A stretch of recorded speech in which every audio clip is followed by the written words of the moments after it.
Nkwoegwu Paul onye Nkata dị ike Okaiuga Nkwoegwu onye shiri Imo steeti lụta na Okaiuga Nkwoegwu ala ọhụ dị anyị mma, ala Okaiuga dị anyị mma, ala Nkata dị ike dị anyị mma, kama na enwere problem anyị na-enwe problem ahụ gịnị? Ị hụrụ mmiri otu anyị na ugbo anyị na-achọ mmiri, anyị enweghị mmiri na-enye anyị nsogbu nke ọ dị ahụ. Anyị na-arịọkwa gọọmenti ka ha kpatara ya ọsọ enyemaka maka ihe gbasara mmiri a.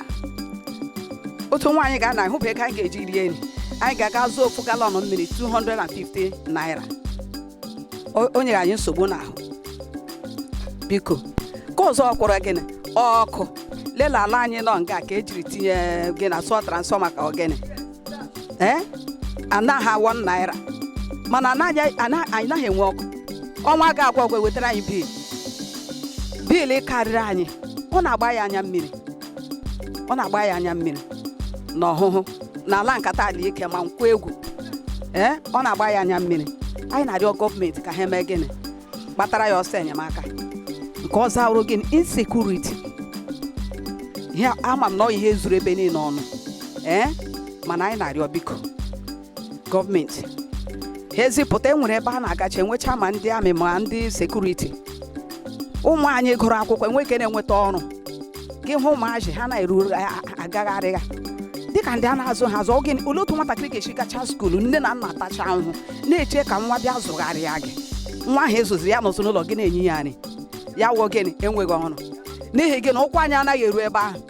Enwe ndị na-agụta ha agụta ka ha esiri gụta, ha na-enwe ọrụ gị n'ihi gị na ha nwere ndị mmadụ, mana onwe onye anyị nwere ọsọsọ Chineke. Ha elebajuoro anyị ihe ndị anya at least otu anyị sokwara na ụmụ anyị mere gịnị nyere anyị aka wee zụgharịa anyị. Biko ọ ka m sị ka m kwutu nwunye di m ga-ekwutụkwa. Aha m onye ka o zuru mmere ole ama onye Okaiuga alụkwa m n'Okaiuga ụmụ osi Nkwoegwu alụọ m na Nkata ala ike. Yes ihe nwunye di m kwuru ọhịa mere m, ihe nwunye di m kwuru ọhịa mere eme. Anyị atagbuola onwe anyị n'ahụhụ and the problem anyị na-enwekwa enweghị ndị sekuriti a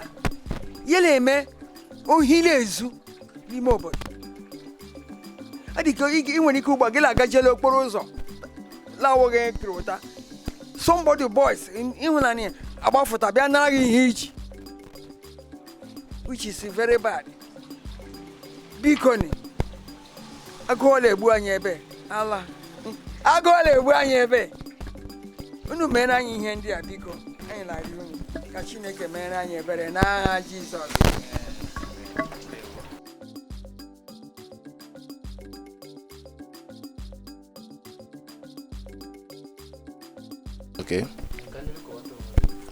Afọ m bụ Chukwu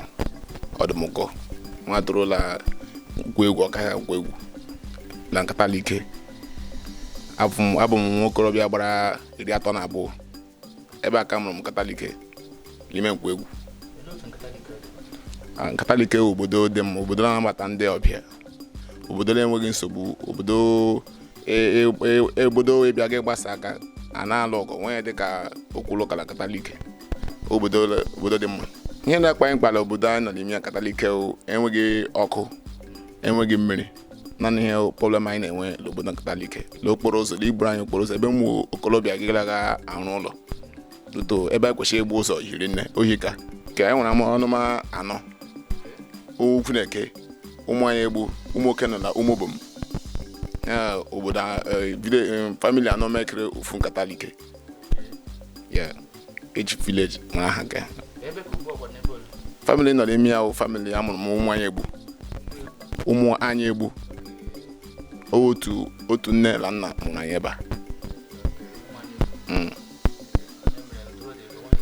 kesa udo de onwe mere men onwe YouTube comment la batacha anyị na-anya ala obodo ndị ọzọ YouTube comment ubedo ebe ya anya ebe a ọ dịghị yourself when there so many youth na-enwe obo ha na-arụ la nkata ike nọkwa na letu ha na-arụ anyị na-anụ ya la obodo ndị ọzọ ọ na-abịa bata ebe ahụ dubo ebe a for one day before so anyị na-arịọ onwe otu ha ga-esi mere anyị ka enwetatụkwana ike YouTube comment anyị na-anụ ebe ndị ọzọ ka anyị nwetakwa ya la nkata ike otu a na-eche eme na mmiri enwetụrụ so many streams mana ọ nwere pọmpụ agbapụrụ na ebe from Nkwoegwu pọmpụ ahụ ọ gbaa taa ọ ga-agba throughout this month sef ọ gbabụghị ọ challenges anyị enwe n'ime ya so ọ na-eme ngechi ndị ọchịchị anyị ala eme ha gara eche ọchịchị ha gbabụrụ anyị ọchịchị egwu like this ha nye nwa ya otu ọbụla macha nwoke once in a month ma twice in a month in fact ha dị number one problem anyị na-enwe ebe a mmiri nwa na anụ mgbe m na-eche ka fọk ọ na amaghị agụtekwe mmiri m ji echi obi ga-ama ịsa nke ugbu na na-ewetara anyị mmiri ebe a na duto onye were ata ahụhụ ihe gbasara mmiri na nkata ike ebe a ọkụ biko ayọ ka m na-ayọkwana ndị ọhụụ biko ha lebara anya gbasara mmiri na ọkụ duto nepa kacha njọ ndị nepa anyị na-akwụ ụgwọ ihe ala iri anyị nwere pawa holding ebe anyị na-akwụ ụgwọ site na agala ewetara ọkụ o rukwele 4 days na na-eweta abara anyị ọkụ ebe a biko yala mmiri biko na otu na ọnụụlọ anyị nda ka unu eme ka Chineke gọzie unu n'aha Jizọs Igbo mmadụ ege ntị ndewo ebe a n'ime nkata ike obodo ebe a nkata ike ebe ka na-akpọ each kindred 4 kindred make up nkata ike the first kindred Ukwuneke ebe ka na-akpọ Ukwuneke Igbo ndị mmadụ ege ntị ebe anyị nọ n'ime ya family na-akpọ ụmụokenọ kwa na family nọ n'ime village na-akpọ nkata ike ebe kwa n'ime ụmụokenọ na ebe kwa ka ụlọ eze our late eze Sapi Ogre Shilimi after family na-akpọ ụmụokenọ onye first eze mgbe enwere Nkwoegwu autonomous community ọgaghị Nkwoegwu autonomous community ya our late eze before ebe akwa n'ime family na-akpọ ụmụokenọ ka o si pụta n'ime na nkata ike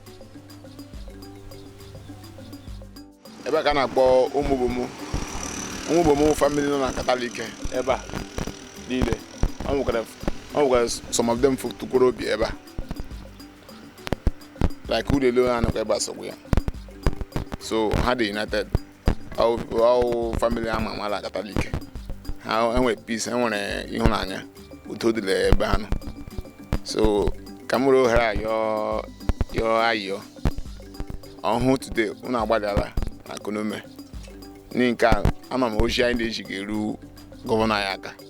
ka onye anyị aka anyị anụla ihe ọma ọ na-eme everywhere anyị ma nọ nomato rutubu anya kebe beta ọ na-atọ onye obi ụtọ na o mewere ihe ọma ihe ọma ọ ga-emere anyị biko ihe ọma abụọ ahụ ya gbapụrụ anyị mmiri nye anyị ọkụ na ọ na-eme ka Chineke gọzie n'aha Jizọs aha m bụ Isuchukwu Ọdụnụkọ the son of Nkata of Nkata Like Chineke gọzie n'aha Jizọs aha m bụ Maazị Maduka Nwankwọ anyị nọkwala Nkata Alike Okaiuga Nkwoegwu Yawola ihe of the immediate past chairman of the community. Nkata Like the ama anọ echite ebe mgbadaya ụmụobo bịa ụmụoken Nkwoegwu bịara Ukwuleke nga anọkwa n'ugbu a ụla ụmụoken Nkata Like. Nkata Like dị mma ọ bụ ihe afọ ojuju nye anyị obi dịkwa anyị ụtọ eyo wee lakụkụ ebe ọwụla ezi n'elile ala ihe nkọwa ala ezu oke